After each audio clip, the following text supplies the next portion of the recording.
और ऐसे किए बिना कोई भी व्यक्ति भगवान के धाम को प्राप्त नहीं कर सकता। कृपया आप दोहराइए। इंद्रिय जीत हुए बिना,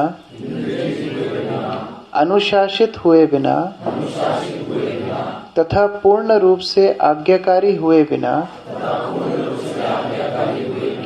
कोई भी व्यक्ति गुरु के उपदेशों का पालन करने में सफल नहीं हो सकता। और ऐसा किए बिना कोई भी व्यक्ति भगवान के धाम को प्राप्त नहीं कर सकता। बहुत ही विशेष तात्पर्य श्रील प्रभुपाद जी ने इस श्लोक को दिया है, जहाँ नारद मुनि अपने बाल्यकाल की अवस्था बता रहे हैं कि बालक होने के बाद भी उनका खेल कूद में रुझान नहीं था। वो दानते यानी इंद्रिय संयमी थे। और प्रभुपाद जी सारांश रूप में बहुत सुंदर शिक्षा दे रहे हैं कि without being self disciplined, obedient and self controlled, nobody can follow the instructions of the spiritual master, and without doing so nobody can go back to Godhead.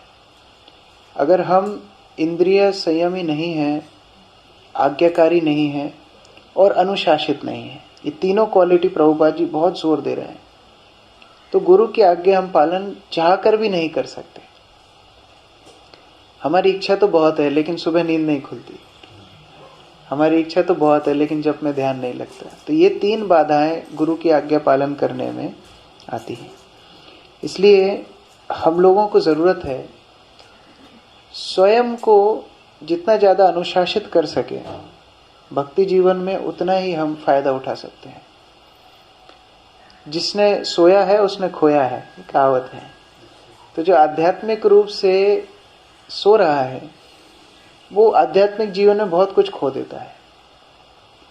लेकिन जो जागृत है, वेदों का श्लोक है जागृत उत्तिष्ठ जागृत, उत्तिष्ठ पहले है, जागृत बाद में है। अर्थ है उत्तिष्ठ मतलब उठना, जागृत मतलब जागना। दोनों में अंतर क्या है? उठना और जागना, दोनों में अंतर क्या है? वेदों में श्लोक है ना, उत्तिष्ठ जागृत है। जो सोया हुआ उसको जगा सकते हैं, लेकिन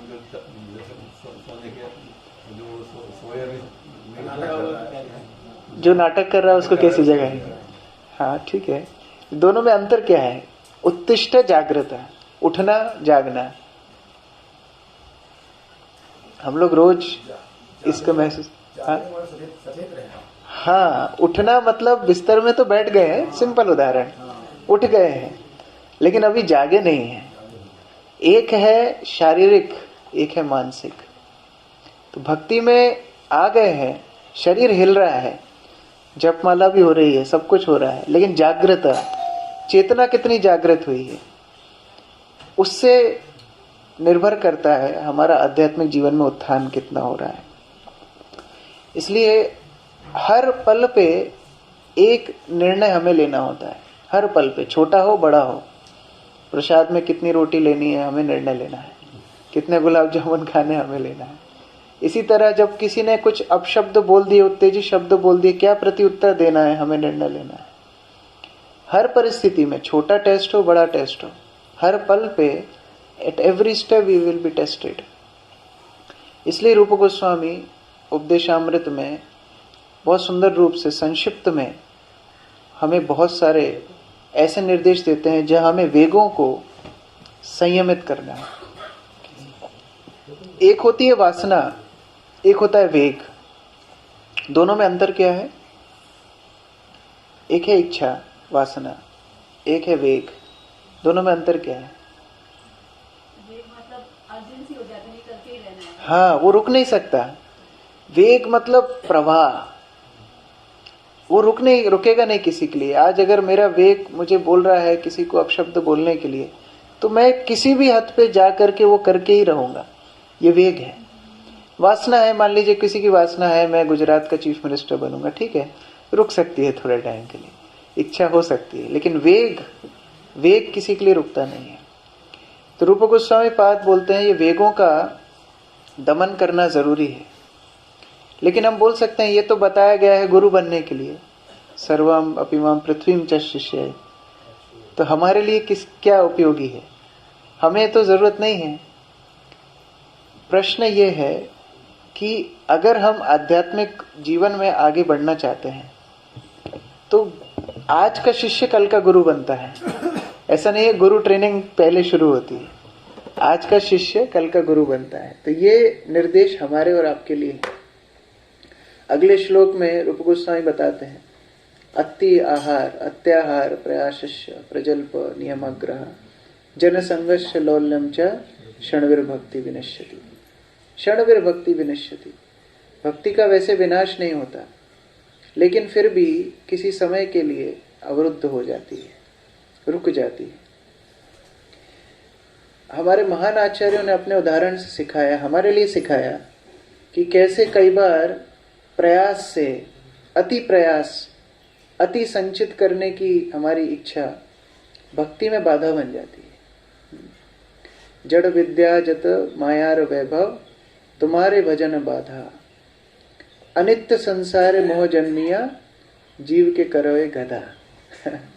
तो ये जड़ संसार, जड़ के प्रति विद्या का लालच, जड़ के प्रति आसक्ति, जड़ संसार के प्रति मोह, अनित्य संसार के प्रति मोह, इसके कारण क्या होता है, हम अपने खुद के जीवन को एक पशु समान जीवन बना लेते हैं।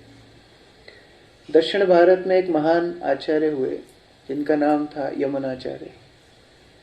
छोटी अवस्था में बड़े ज्ञानी, बड़े विद्वान, गीता के श्लोक, भागवत के श्लोक, पुराण आदि, न्याय शास्त्र सब में निपुण हो गए थे। उन्हीं के दादाजी का नाम था नाथ मुनि। वो भी बड़े महान भक्त थे।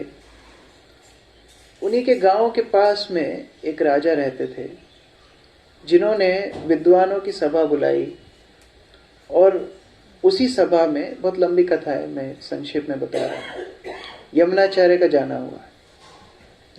उस शास्त्रार्थ में यमुनाचार्य जीत गए। छोटे से बालक थे, ज्यादा बड़ी उम्र नहीं थी, और कंडीशन ये थी कि जीतने पे राजा अपना आधा राज्य जीतने वाले को दे देगा। तो उस छोटे से बालक को राज्य मिल जाता है। देखिए, भौतिक समृद्धि मिलना मुश्किल नहीं है, लेकिन वो समृद्धि मिलने के बाद जो आसक्ति जन्म लेती है उसमें मुश्किल है। भौतिक ऐश्वर्य में कोई समस्या नहीं है, माया बाहर नहीं है, माया हमारे मन में है ना। कई लोग बोलते हैं स्त्री में माया है, धन में माया है। माया किसी में नहीं, माया हमारे मन में है। रामानंद राय युवतियों को तैयार करते थे जगन्नाथ के सामने नृत्य करने के लिए। उनकी चेतना में विकार नहीं आता था, लेकिन वो स्तर बहुत उच्च स्तर है। हमारे स्तर में चैतन्य महाप्रभु बोलते हैं, लकड़ी का स्पर्श करके भी यदि कोई लकड़ी की प्रतिमा हो तो भी पुरुषों के अंदर स्त्री की लकड़ी की प्रतिमा को देख के विकार आ सकता है। तो इस स्तर तक माया हमारे मन में है। तो ये जब समृद्धि प्राप्त की यमुनाचार्य ने, तो उनके अंदर इच्छा बढ़ने लगी राज्य को बढ़ाने के लिए। अलग अलग राज्यों में जाकर के उन्होंने युद्ध किए, अपने राज्य का विस्तार किया, और इतने बड़े राजा बन गए। लेकिन क्या हुआ, कृष्ण को भूल गए। जो बचपन में कृष्ण के प्रति उनकी आसक्ति थी, प्रेम था, भाव था, वो सब कुछ समय के लिए अवरुद्ध हो गया। नाथ मुनि बहुत बूढ़े हो गए थे, वो अलग वही गांव में रहते थे।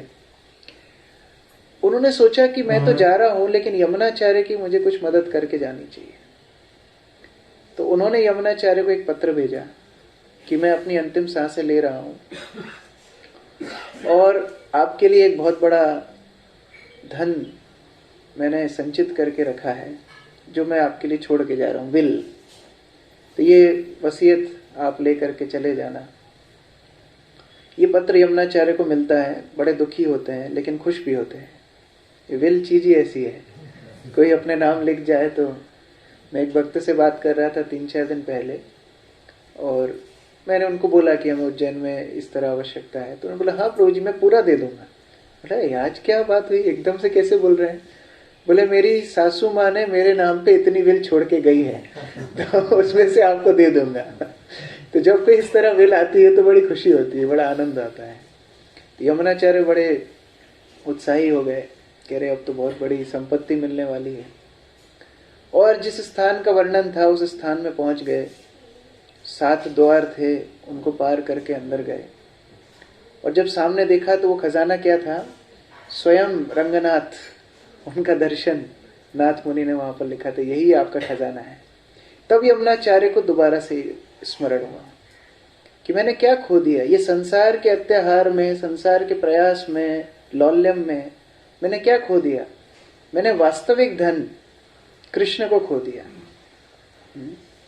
जब मोदी जी ने नोटबंदी की थी तो एक व्यक्ति मंदिर में आया और उसने बोला आपके पास कोई काला धन तो नहीं है, कहीं कन्वर्ट करवाना हो तो हमारी स्कीम चल रही है। तो हमारे त्रिविक्रम प्रभु ने बोला हाँ हमारे पास काला धन है, ये मदन मोहन हमारे काला धन है। यही हमारे काला धन है। तो यही काला धन है, यही हमारा ऐश्वर्य है, यही हमारा सब कुछ है। तो उसको हमारा सर्वस्व मान के ये भौतिक संसार में ज्यादा चेष्टा करना ठीक नहीं है। हम चेष्टा करें, प्रयास करें, लेकिन वो गुरु कृष्ण की प्रसन्नता के लिए। प्रभुपाद जी ने प्रयास किया। किस प्रकार का प्रयास? 70 साल की उम्र में एक बूढ़ा व्यक्ति रुक ही नहीं रहा है, बढ़ता ही जा रहा है, बढ़ता ही जा रहा है। क्या ये प्रयास नहीं है? लेकिन ये प्रयास गुरु को प्रसन्न करने के लिए प्रयास है। तो स्वयं की इंद्रिय तृप्ति की भावना जब तक रहेगी, स्वयं के ऊपर जब तक संयम नहीं रहेगा, गुरु के आदेशों का पालन हम नहीं कर सकते। और इसीलिए हर दिन हमारी चेतना कृष्ण के निकट जानी चाहिए। हमें स्वयं से प्रश्न पूछना चाहिए कि इतना समय भक्ति जीवन में हमारा हो चुका है, तो क्या हम कृष्ण के निकट जा रहे हैं कि हम वहीं की वहीं हैं कि हम दूर जा रहे हैं? जब भी हम किसी गंतव्य को प्राप्त करना चाहते हैं, लक्ष्य तक पहुंचना चाहते हैं, तो ये मैप फॉलो करना बहुत जरूरी है। हम कहाँ हैं, हमें कहाँ जाना है और हम कितनी दूरी पर हैं। क्या वो दूरी कम हो रही है? क्या हम वहीं की वहीं खड़े हैं? भक्ति सिद्धांत ठाकुर वो कहानी बताते हैं ना, शादी में लोग जा रहे थे नाव में बैठ के, रात भर चाबुक चला रहा है लेकिन कहीं नहीं जा रहे हैं, क्योंकि वो लंगर बोलते हैं ना, वो पड़ा हुआ है एंकर। तो उसी प्रकार से हमारे भक्ति जीवन में क्या आसक्तियां हमें रोक रही हैं? हमारे आध्यात्मिक स्तर बढ़ रहा है कि नहीं बढ़ रहा है? ये जितनी भी समस्याएं आपस में होती हैं, लड़ाइयां होती हैं, मन डिस्टर्ब होता है, अनर्थों का उफान आता है, ये क्यों होता है? क्योंकि हमारा आध्यात्मिक स्तर दिन पे दिन बढ़ नहीं रहा है, कम हो रहा है। मैं एक दृष्टांत सुन रहा था कि जब जुहू में पूज्यपाद गिरिराज स्वामी महाराज प्रेसिडेंट थे तो बहुत लोग आते थे समस्याएं लेकर के, और उस समय संडे को 24 आवर्स कीर्तन होता था। तो गिरिराज महाराज बोलते थे आप एक काम कीजिए, सोमवार को आइए, और जाते जाते उसको बोल देते थे वो संडे को कीर्तन है, थोड़ा उसमें भी आना। तो अधिकांश लोग सोमवार को आते ही नहीं थे, क्योंकि जो 24 घंटा कीर्तन में जो पार्टिसिपेट करता था उसकी चेतना अपने आप ही शुद्ध हो जाती थी, वो अपने आप ही उस चीज को भूल जाता था कि छोड़ो। तो अगर हमें आध्यात्मिक या भौतिक किसी भी समस्या से ऊपर उठना है तो हमारी चेतना को हमें ऊपर उठाना पड़ेगा। देखिए अर्जुन कृष्ण को जो बोल रहे हैं कि मैं लड़ूंगा नहीं, मैं किसी का वध नहीं करूंगा, और कृष्ण शिक्षा दे रहे हैं तुम शरीर नहीं तुम आत्मा हो। तो आत्मा क्या केवल दुर्योधन है? क्या युधिष्ठिर आत्मा नहीं है? दुर्योधन को मारने से चलेगा तो युधिष्ठिर को मारने में क्या समस्या है? भगवान डायरेक्ट आंसर नहीं देके पहले अर्जुन की चेतना बढ़ा रहे हैं।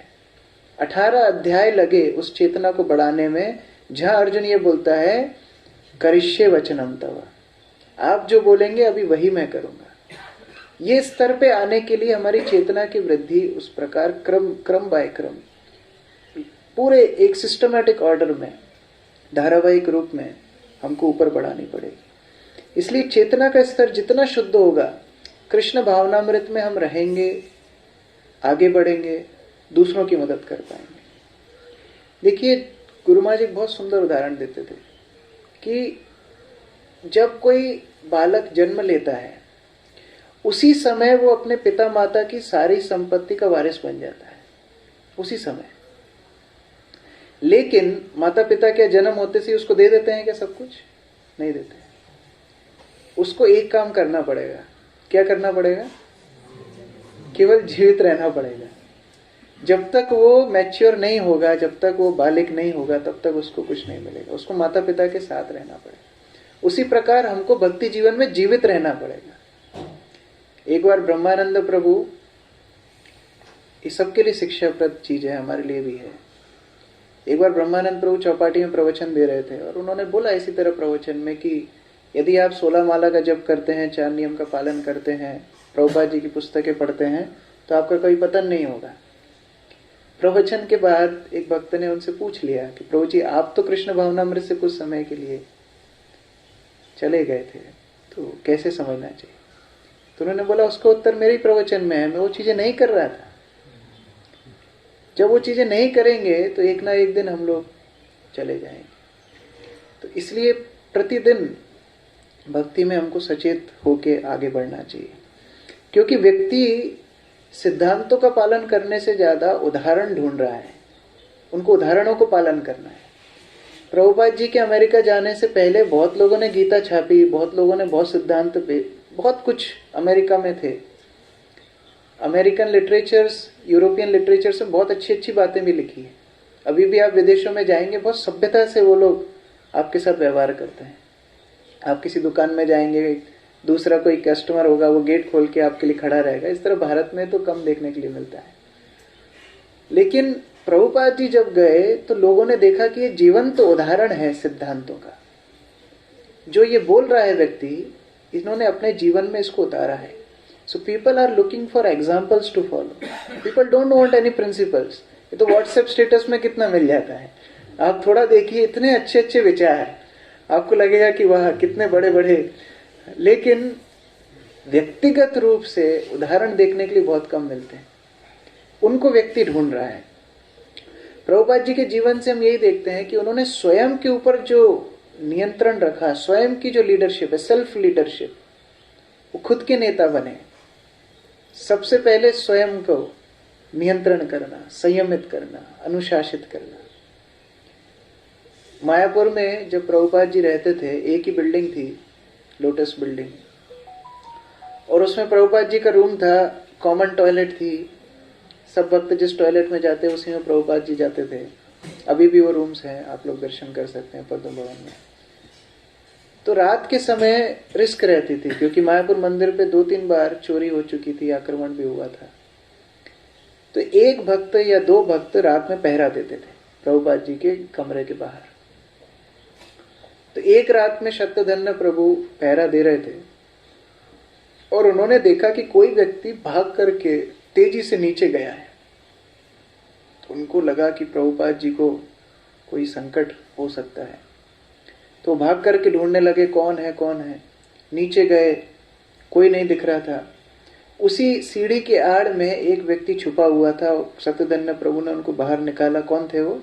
स्वयं श्रील प्रभुपाद थे। प्रभुपाद जी बोल रहे थे कि मैं चेक कर रहा था तुम तुम्हारी ड्यूटी कैसे करते हो। तो उदाहरण से सिखाया श्रील प्रभुपाद ने। छोटी छोटी चीजें, बड़ी बड़ी चीजें बहुत दूर की बात है, छोटी छोटी चीजें। तो यदि हम कृष्ण भावनामृत में आगे बढ़ रहे हैं, किसी न किसी को हम गाइड कर रहे हैं, किसी न किसी को हम प्रचार कर रहे हैं, स्वयं का उदाहरण बनना बहुत जरूरी है। हम लोग कई बार देखते हैं कोई फंक्शंस में ये नोटिस होता है कि वीडियो मत बनाइए, लेकिन जो बोलता है वही वीडियो बनाता है। छोटे छोटे उदाहरण, लाइन मत तोड़िए, लेकिन हम लाइन तोड़ करके जाते हैं। तो इनसे क्या होता है, जो फॉलोअर्स हैं उनकी श्रद्धा टूटती है। हम लोगों को जितना प्रयास हो एक अच्छा उदाहरण बनना है। इससे प्रभुपाद जी के मिशन में हम लोग बहुत आगे बढ़ सकते हैं। हमारा साधना का लक्ष्य कोई टारगेट अचीव करना नहीं है। नरोत्तम दास ठाकुर बोलते हैं, आपन भजन कथा ना कही वो जता तथा, आपनी सावधान। कई बार मजा आता है बताने में। कोई पूछता नहीं है, प्रभु जी आज तो मेरी निर्जला एकादशी है ना, इसलिए मैं कुछ नहीं लूंगा। कोई पूछ नहीं रहा है, लेकिन खुद से बताता है। जपमाला लेके घूम रहे हैं, खुद से प्रभु जी मेरी 32 हो गई हैं और बची हैं। बताए ये अपनी भजन कथा ना कहीं वो जथा था, दूसरे को बताने के लिए नहीं है। जब हम दूसरे को अपनी भजन के बारे में बता देते हैं वहीं फल खत्म हो जाता है। आपन ही सावधान। शास्त्रों में बताया अपना भजन, अपना इष्ट देव, अपने गुरु, इनको छुपा के रखना चाहिए। ये मूल्यवान वस्तु है, इनको दूसरों को नहीं दिखाना चाहिए। सूर्य को किसी को दिखाने की जरूरत नहीं है। हम सोचते हैं हमारी साधना, हमारे गुरु, हम इनका सबको नाम बताएंगे तो बड़ा, वो सूर्य के समान है, उनको किसी को प्रदर्शित करने की समान जरूरत नहीं है। लेकिन हमारा ये धन है, हमको छुपा के रखना चाहिए। हम कितने भजन से विनम्र हो रहे हैं। श्रीपाद राधानाथ स्वामी महाराज बताते हैं, the success of service is how humble we become. जितना ज्यादा हम विनम्र बन पाए, सेवा का लक्ष्य, सेवा का उद्देश्य ये है, सेवा के बाद हम कितना विनम्र हो पा रहे हैं। नहीं तो केवल टारगेट्स, केवल हमारे मिथ्या अहंकार के ही पोषक बनेंगे। जितना ज्यादा हमारा बुक डिस्ट्रीब्यूशन हो, हमारा जप हो। राधानाथ स्वामी महाराज चौपाटी में बता रहे थे कि हम सर्वाधिक पुस्तकों का वितरण करें, लेकिन उसके बाद भी लिस्ट में अंत में आए। इसका मतलब क्या है? बाकी मंदिर हमसे भी ज्यादा करें। ये चेतना होनी चाहिए। हम अपना सबसे बेस्ट करें, लेकिन फिर भी अहंकार ना आए। कल हम शाम के सत्र में भी यही चर्चा कर रहे थे, बलि महाराज के उदाहरण से। हमारे से जो वरिष्ठ हैं उनसे सम्मान की अपेक्षा, उनसे पूजा लाभ प्रतिष्ठा की अपेक्षा, ये भक्ति के लिए ठीक नहीं है। मिथ्या अहंकार को हम बढ़ा रहे हैं। तो इसलिए हमको प्रयास करना है दिन प्रतिदिन कृष्ण तत्व हमारे अंदर बढ़े। कृष्ण तत्व से मेरा मतलब है कृष्ण चेतना। एक दिन में किसी व्यक्ति का आध्यात्मिक पतन नहीं होता है, धीरे धीरे होता है। एक बार एक मंदिर में बड़ा सा पेड़ था, शायद नीम का, और एक दिन धड़ाम से गिर गया। सभी भक्त बड़ा परेशान हो गए, इतना बड़ा पेड़ एकदम से कैसे गिर गया, किसने क्या कर दिया। सभी लोग सोच रहे थे हुआ क्या, आंधी नहीं आई, तूफान नहीं आया, क्या हुआ। एक नया भक्त धीरे से बोला, मैंने शायद कुछ गड़बड़ की। क्या किया? जो विग्रहों को पानी ऑफर करते हैं उसमें लौंग डालते थे। वो लौंग का पानी में रोज मैं सोचता था, देखो पेड़ को कोई नहीं पूछता है, इसको भी कुछ प्रसाद देना चाहिए, तो लौंग का पानी रोज पेड़ में डालता था। तो उससे क्या हुआ, सारी जड़ें जल गई। एक दिन का काम नहीं है, महीनों महीनों, सालों सालों का काम है। और एक दिन पेड़ गिर गया। और जितना बड़ा वृक्ष होता है उतना ज्यादा नुकसान करता है। उसी तरह higher you go harder you fall. जितने बड़े हम भक्त बन जाएंगे, जितने साल हमें हो जाएंगे, जितने लोग हमें फॉलो करने लगेंगे, उस समय अगर कोई आध्यात्मिक मुश्किल आएगी तो उन सबको हम ले डूबेंगे। इसलिए हम जितने साल भक्ति में बिता रहे हैं, हमारी जिम्मेदारी बढ़ रही है। ये डरने की बात नहीं है, लेकिन एक जिम्मेदारी की बात है कि हमारी आध्यात्मिक जिम्मेदारी बढ़ रही है। और उतने आस्वादन भी भक्ति का हमें करना चाहिए। चैतन्य महाप्रभु किस तरह आस्वादन करते थे, सार्वभौम भट्टाचार्य व के अन्य भक्त किस तरह भक्ति का अनुस्वादन करते थे, रूप सनातन किस तरह करते थे, श्रील प्रभुपाद कैसे करते थे, प्रभुपाद के वरिष्ठ शिष्य कैसे करते हैं। आज भी मंदिर आते हैं, बच्चे की तरह डांस करते हैं, कीर्तन करते हैं। तो उनके अंदर इतना उत्साह क्यों है? क्योंकि वो भक्ति की पंथा को रिलिश कर रहे हैं। सुसुखम कर तुम अव्ययम। कल हम प्रभु जी के साथ चर्चा कर रहे थे। प्रभु जी बता रहे थे कि क्या था प्रभु जी, वो a devotee is not happy is not a devotee, is not a devotee. Shri Shrimad Bhakticharya Swami Maharaj ji बताते थे, if you are not happy while practicing Krishna consciousness, that means you are doing something wrong. कुछ तो आप गड़बड़ कर रहे हैं, इसलिए आप खुश नहीं हैं। ये प्रोसेस में कोई गलती नहीं है। इसका सूचक ही है सुसुखम। व्यक्ति सुखी होगा, व्यक्ति के अंदर आनंद होगा, वो दूसरों को आनंद प्रदान करेगा। लेकिन यदि हम नहीं कर पा रहे हैं, इसका अर्थ है हमारे समस्या है। प्रभुपाद जी अपने एक पत्र में लिखते हैं 1972 में, So as president, now you will be forced to advance in Krishna consciousness because you must always set the highest example yourself, and I think that is Krishna's special favor on you. कई बार जब जिम्मेदारियां मिलती हैं तो व्यक्ति को आध्यात्मिक रूप से बढ़ने के लिए एक अवसर कृष्ण दे रहे हैं। हम लोग जिम्मेदारियों से पीछे ना हटे। हम अहंकारी नहीं है, लेकिन जब गुरु कृष्ण कोई सेवा देते हैं तो उस तक पहुंचने के लिए हम प्रयास करें कि गुरु कृष्ण जब कोई आदेश देते हैं तो उसको पालन करने की शक्ति भी दे देते हैं साथ। तो गुरु वरिष्ठ जनों को मना करना ये उनका एक अपमान ही है, ये विनम्रता नहीं है। कई बार 3-4 बार 5 बार 10 बार बोला जाता है आप कीर्तन कीजिए, आप क्लास दीजिए, हम मना कर देते हैं। ये विनम्रता नहीं है, हमको लगता है हम बहुत विनम्र हैं, ये अहंकार है। चैतन्य महाप्रभु ने कई भक्तों को, जैसे गोपाल भट्ट गोस्वामी को चैतन्य महाप्रभु ने अपने स्वयं का आसन भेजा और उस तरह सूचना दिया कि आपको गुरु बनना है, उन्होंने गुरु रूप स्वीकार किया। तो ऐसा नहीं है, कई बार भक्त लोग को कोई सेवा दी जाती है तो उसको मना करना ही विनम्रता ये नहीं है, कभी स्वीकार करना ही विनम्रता होती है। हमें याद है जब भक्ति प्रेम स्वामी महाराज को गुरु महाराज ने सन्यास के लिए बोला था तो उनको खबर देने के लिए कृष्ण बलराम प्रभु आश्रम में गए थे। उस समय महाराज कपड़े धो रहे थे, तो उनको कपड़े धोते धोते कृष्ण बलराम प्रभु बोले, प्रभु जी गुरु महाराज बोले आपको सन्यास देंगे। कृष्ण बलराम प्रभु के सन्यास का नाम जाना था, तो गुरु महाराज बोले मैं गंगा नारायण का भी नाम दूंगा। तो जब ये खबर गई महाराज को जाकर के बोला कि आपको सन्यास देंगे, बोले अच्छा ठीक है ले लेंगे। इतने सहज रूप से बोला जैसे मानो गुरु महाराज ने बोला आइसक्रीम खा लो, आइसक्रीम ले लेंगे। ये विनम्रता का सूचक है, ये अभिमान नहीं है। वही महाराज को जब कल कोई भक्त बता रहे थे मुक्त पुरुष को डीलैंड भेजा, तो डीलैंड भी उसी प्रकार से चले गए। उसमें mercy is never selective, gratitude is never selective. हाँ मुझे ये पसंद है, ये पसंद नहीं है, ऐसा नहीं है। जो कुछ गुरु कृष्ण देंगे वो मुझे स्वीकार है। उस तरह भगवान की विशेष कृपा होती है जब कोई जिम्मेदारी मिलती है, क्योंकि भक्ति में बढ़ने के लिए हमारे सहायक है। लेकिन एक चीज का हमें ध्यान रखना है, जितना कृष्ण हमारे भीतर होंगे, हमारी चेतना में होंगे, उतना ही हम दूसरों को कृष्ण दे पाएंगे। कृष्ण सर्वाकर्षक है, सर्व आकर्षक, सबको आकृष्ट करते हैं। हम प्रचार करते हैं या हम कृष्ण के बारे में किसी को बोलते हैं, वो भक्त नहीं बन रहा है। इसका अर्थ क्या है? इसका अर्थ क्या है? हम कृष्ण को ठीक प्रकार से नहीं दे रहे हैं। हम कृष्ण को, we are not carrying Krishna. हमारे पास कृष्ण नहीं है, इसलिए हम दूसरे को कृष्ण नहीं दे पा रहे हैं। इतना बड़ा प्रवचन दो, कीर्तन करो, फिर भी कुछ ना हो, इसका मतलब क्या है?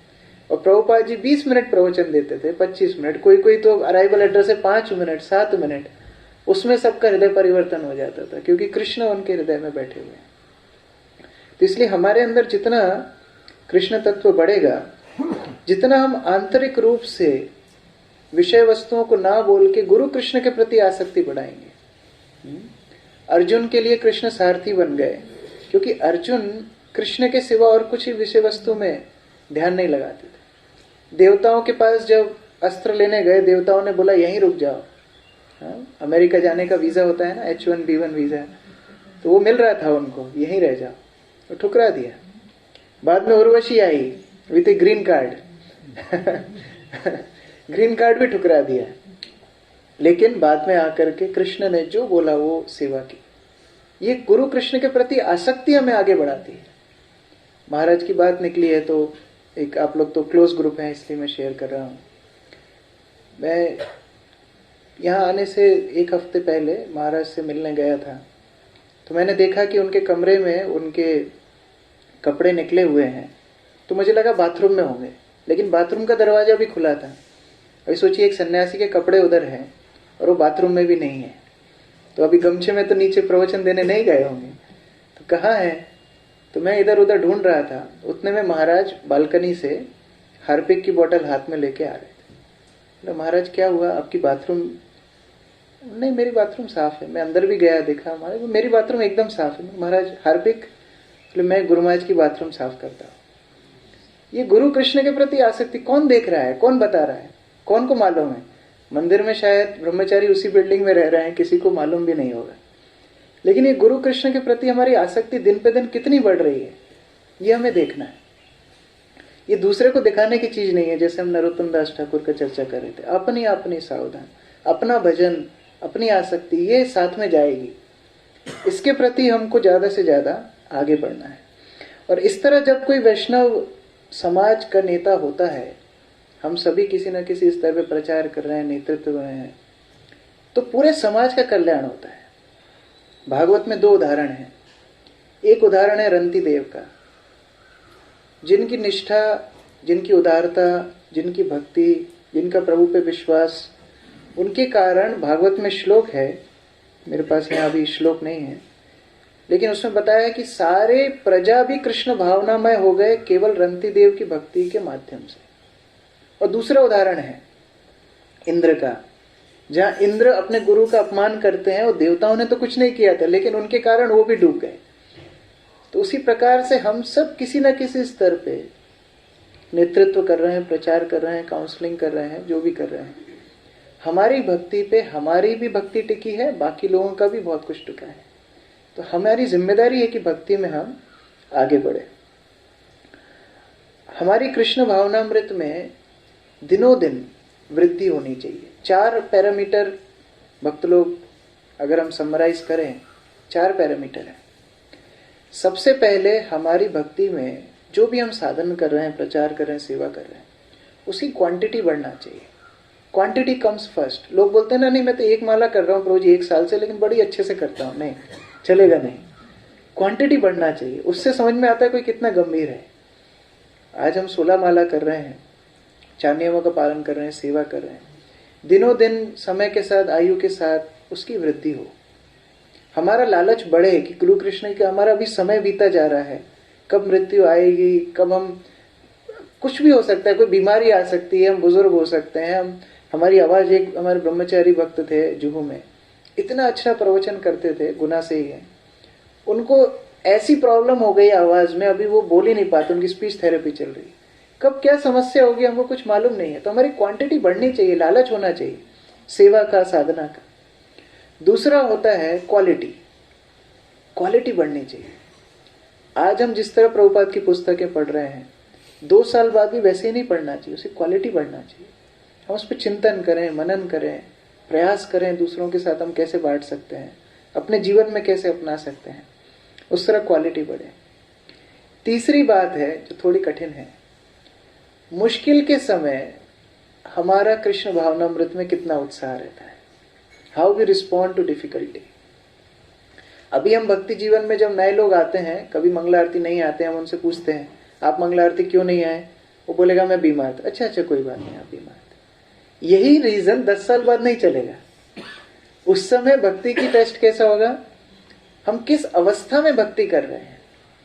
कृष्ण केवल यह देख पाते हैं हम किस अवस्था में भक्ति कर रहे हैं। गजेंद्र भगवान को बोलते हैं प्रार्थना में कि इस जीवन में सभी लोग ये देख लेंगे आप क्या कर रहे हैं, लेकिन केवल कृष्ण ये देख पाएंगे आप किस अवस्था में कर रहे हैं।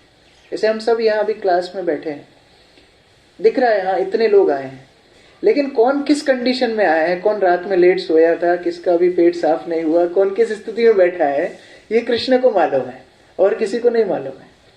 तो ये डिफिकल्टी में हमारा क्या भगवान के प्रति रिस्पॉन्स है, ये दिनों दिन हमें उसके ऊपर ज्यादा सचेत होना चाहिए। How we respond to the difficulty. और चौथा है how much responsibility we take, taking more and more responsibility. ये भक्ति में वृद्धि का सूचक है। ज्यादा जिम्मेदारियां लेना भक्ति में वृद्धि का सूचक है। मान लीजिए हम एक कोई पेड़ लगाते हैं, पौधा लगाते हैं, सालों साल उसमें पानी देते हैं, खाद डालते हैं, समय देते हैं, एक भी फल नहीं आया, एक भी फूल नहीं आया, कितने लोग उसको कंटिन्यू करेंगे पानी डालना। लोगों को पेट्स रखने का शौक होता है। मान लीजिए किसी ने पेट रखा, उसको खिलाते जा रहे हैं खरीद के, कभी एक बार ऊपर उठ के देखता भी नहीं है आपकी तरफ, कैसा लगेगा। यह कोई किसान एक बैल लेकर के आता है, वो उठता ही नहीं है, बैठा ही रहता है, बोलते पड़ा है ना, गांव में बोलते हैं पड़ा। अगर एक जानवर, एक पौधा भी प्रोडक्टिव ना हो तो उसको हम नहीं रखना चाहते हैं। हम कृष्ण भावनामृत में कब से हैं, तो गुरु कृष्ण के लिए हमें कितनी जिम्मेदारी लेना चाहिए।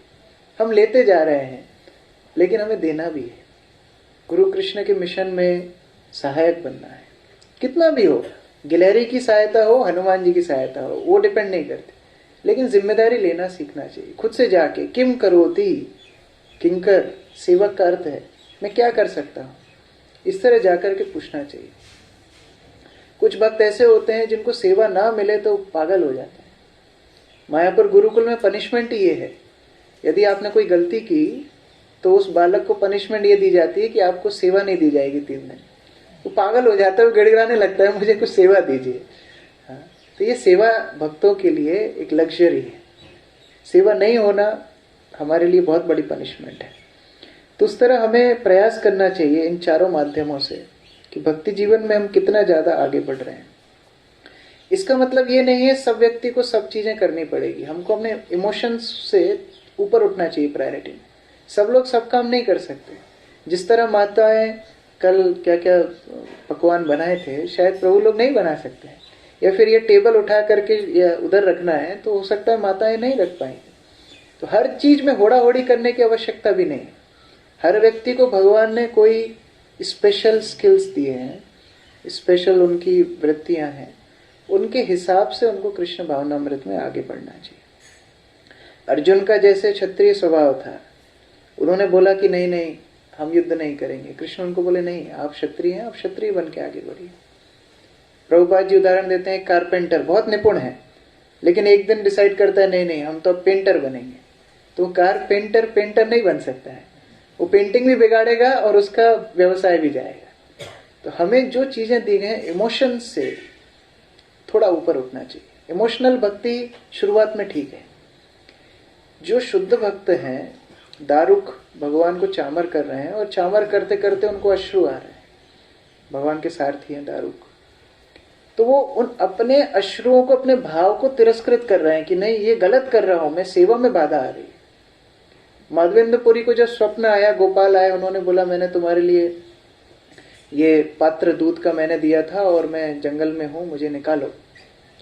तो जब वो उठे तो भाव विभोर हो गए, रोने लगे, नाचने लगे, वो मिट्टी के पात्र को फोड़ के खाने लगे, लेकिन फिर रुक गए, नहीं नहीं अभी इसका समय नहीं, अभी आदेश पालन करने का समय है।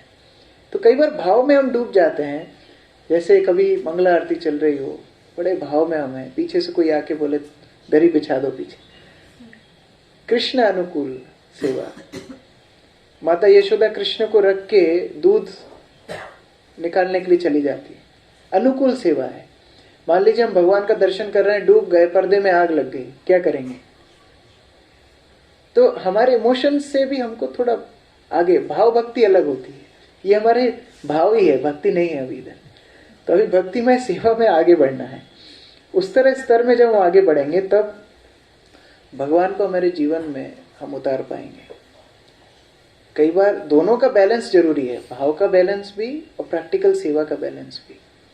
हम लोग जब भोग लगाते हैं, इदमासनम, भगवान को बुलाते हैं, भगवान आए कि नहीं आए पता नहीं, लेकिन फिर भी प्रक्रिया करते हैं।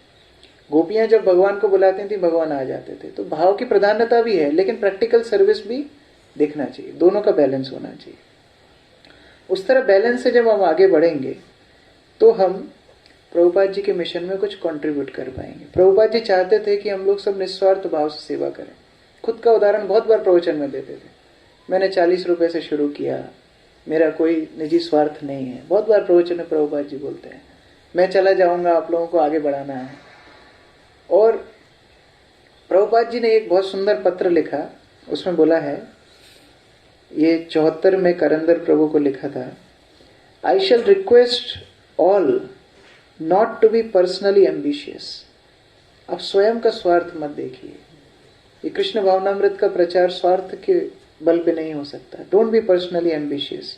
और आगे बहुत सुंदर प्रभुपाद जी प्रॉमिस कर रहे हैं, I shall do everything in my power to fulfill your personal ambitions, but don't be personally ambitious. मैं तुम्हारी सारी इच्छाएं पूरी करूंगा, तुम खुद से प्रयास मत करो, तुम निस्वार्थ भाव से सेवा करो। छोटी छोटी चीजों से लेके बड़ी बड़ी चीजें प्रभुपाद जी हमारी सारी इच्छाएं पूरी करेंगे, लेकिन हमें अपने आप के ऊपर संयमित रखते हुए, गुरु कृष्ण की आज्ञा को प्राधान्य रखते हुए आगे बढ़ना है। हरी सौरी प्रभु प्रभुपाद जी के निजी सेवक थे और प्रभुपाद जी के लिए कुकिंग करा करते थे, सेवा करते थे। बहुत सुंदर उन्होंने अपने स्मरण लिखे हैं डायरीज में। तो बता रहे थे कि उनको चॉकलेट खाने की बड़ी इच्छा होती थी। अभी कल हम हितेश प्रभु से चर्चा कर रहे थे, चॉकलेट खाना चाहिए कि नहीं, बड़ा ही हॉट डिबेट है इस्कॉन में, लेकिन उनकी बड़ी इच्छा हुआ करती थी। तो एक दिन छुप करके जब प्रभुपाद जी के लिए सामान खरीदने के लिए गए तो 2 चॉकलेट खरीद के ले आए खुद के लिए। कुर्ते के ऊपर की जेब में चिल्लड़ टॉफी रख के छुपा के आ रहे थे। तो जब आए तो कहीं से तो प्रभुपाद सामने आ गए।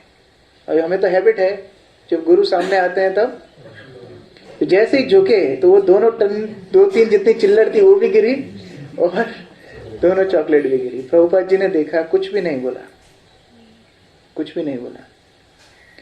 प्रभुपाद जी सीधे किचन में गए और उनके लिए बहुत सुंदर खुद के हाथ से हलवा बनाया।